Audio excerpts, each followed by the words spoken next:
In America, I was going through a lot with past things that had happened to me over a 10-year span. And my very close friends who have been there for me a lot in London are Saudi, and they gave me Quran. And I brought it to New York because I was learning, and it opened doors for me to experience and spiritually to find another, true meaning. And this is who I am. But this is just me holding it with me, walking, going. Whereas the paparazzi maybe across the street, I didn't know. And they crucified me for it in America.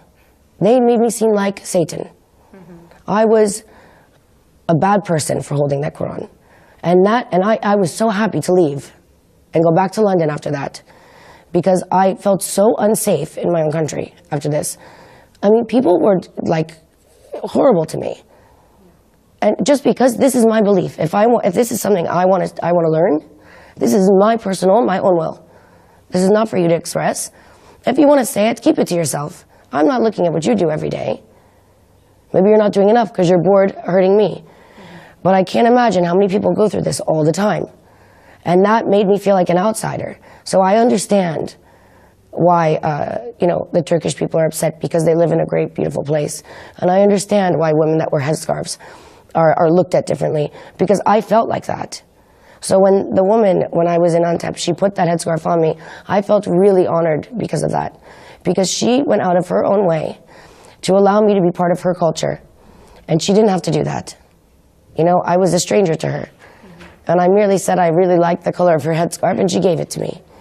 And maybe she only has two, and she gave me one. There's more to that story that occurs.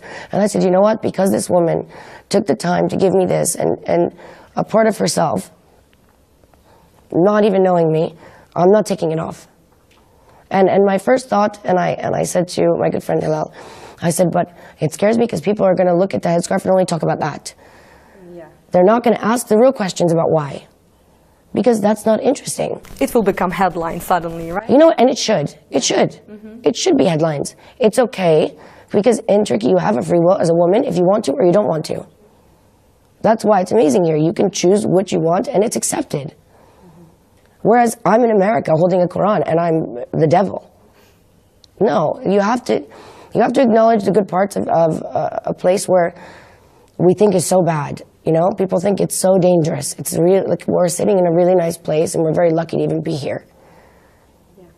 So it's about time we start, recognizing the truth and doing something.